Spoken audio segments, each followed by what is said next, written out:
All right, so here are the actual principles. If you can remember these, which I know that you can, these are the foundations for yourself as a teacher of self-mastery techniques going into pretty much any situation. Step number 1 is going to be everything is happening within your mind.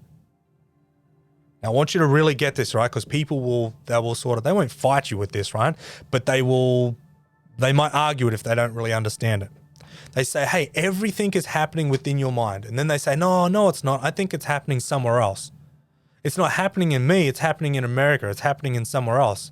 But then you've got to ask the question, yes, but where is all of that taking place? Taking place within me. Exactly. So the universe is taking place within you, but guess what is in the universe? You. It's the perfect yin and yang. You are within and you are without. So if that's the case, if that is the point of perception, well, guess where all your challenges lie? They don't lie outside of yourself. They lie inside of yourself, within your mind. And if you ever dive into the Hermetic principles, one of their main principles is the all is in the mind. Number 2 is life is a game of perception. Life is a game of how you perceive things, how you look at things. How you look at life is going to be very different to myself, and how we look at life, right? How we look at life is going to be very different than a lot of other people within the world. A lot of people are going to come to you and they'll have these problems, these challenges, and you'll be like, I don't see that as a problem because I understand the duality of it. I understand that there can't be a problem without a solution, or a good without a bad. But if someone else doesn't know that, that's the main reason why they're going to be experiencing a lot of suffering, conflict, heartache, fucking problems, whatever it is you want to label it as. So it's like, hey, life is a game of perception. If you perceive something to be true, you'll see it outside of you. Have you ever seen people that really, I mean this with so much love, but who really aren't that switched on, but they look like they're doing really great things? Have you ever seen people like that? It's like, oh my God, I know what they know. Why are they doing so well? You can nearly guarantee, because inside themselves, they just believe it to be so true that it shows up within their world. So you've got to think about the game that you're playing is perception. If you know that and you change the perception, you change the game. It's quite simple. Okay, so number 3, there's no failure, there's only feedback. Find out what not to do. A lot of people, and I used to be in this boat. I was like, oh, you know what? I'm not going to do this because I might fail. Once again, that's a perception. What does failure mean? Everyone's going to be different. But how are you ever going to find out what it is that you truly want to do if you don't go out and try new things? It's never going to happen, is it? So you've got to get people outside of their comfort zone to try different things. And if it doesn't work, move on, do something different. At least you tried. And even through the act of trying, you would never go through something and not learn something that you can use in the future. Perfect example. You've been through many times within your life that you're like, oh my God, this is just one giant shit fight. This is the worst thing that's ever happened to me. But I can guarantee you that experience that you had can now be used as a metaphor to help someone else out. What if that one thing that you went through was a giant disaster in your life, was the very thing that you use as a metaphor to help out thousands of people over the next 20 years? All of a sudden, that one thing that once upon a time was just an absolute, the worst case scenario is now turned into the best case scenario. And if you really think about it, people that have been through really sort of hectic times, that is one of the main things that will get them out of it. They've got to use their story for good, because if they don't, it's just going to cause suffering and pain. Rather than using that story to help other people out, and it changes the meaning of the actual event that they went through to start with. So, which brings me to this one here, right? Number 4, the meaning you give is the meaning you'll live.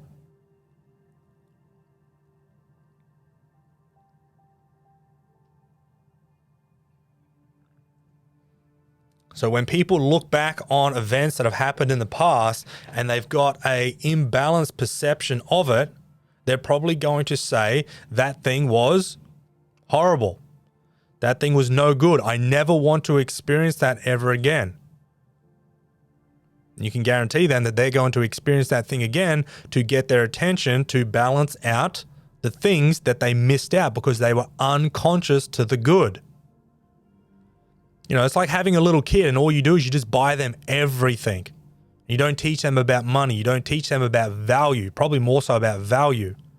And all of a sudden they get to 18. It's like, all right, we've got to go out in the big world now. And they're like, well, how do I get money? Like, what do I do with it? Do I just spend it all? And now they're always broke. Now they've always got no money. It's like, well, you never got taught the lesson of the value of just value itself.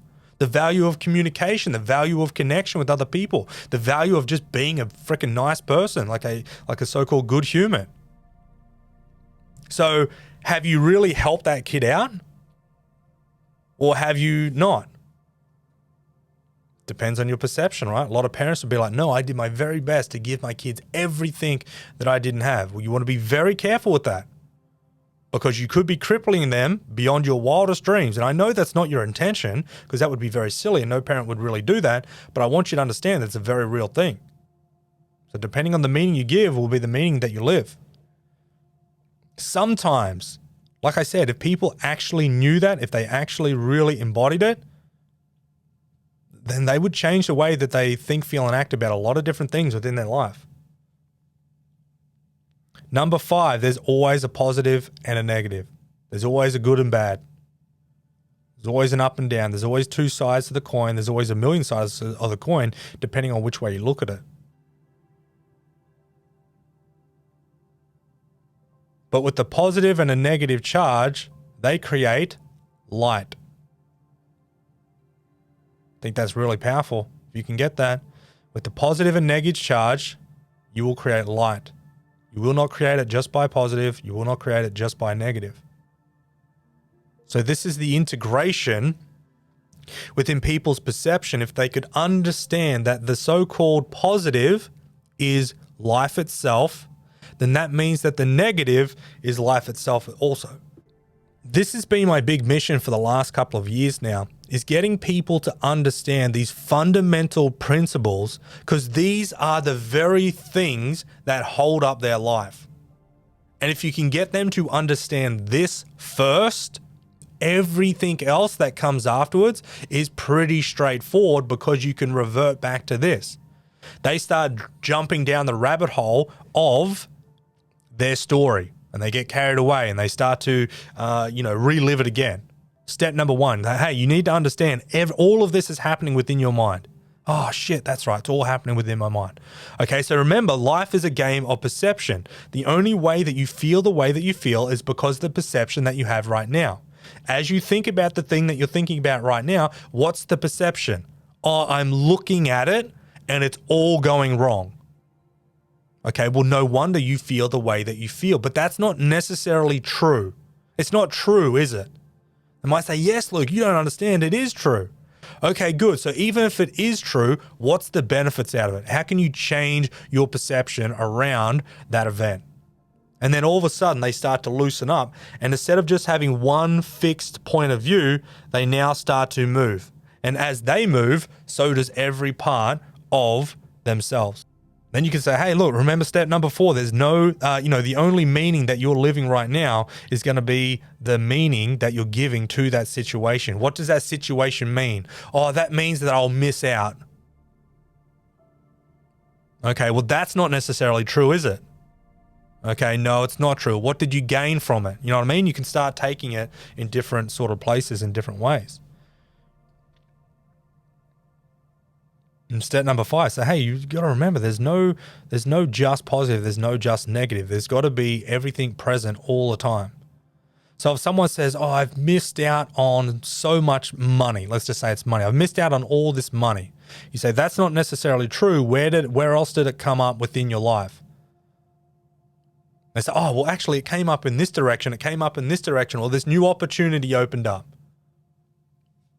So all you're doing is you're massaging their mind to get them out of the one way of thinking. Because a linear way of thinking, one way of thinking, you can only have one outcome, correct? If you've got multiple different ways of thinking, guess what you have? You have multiple different ways of experiencing that one event. And sometimes this can be a good thing. Sometimes this can be a bad thing. As with everything, this water, beautiful water. If you filled a bucket up and put your head in it and counted to 1,000, probably wouldn't be the greatest thing for you. Okay, so we got to understand that everything has its limits.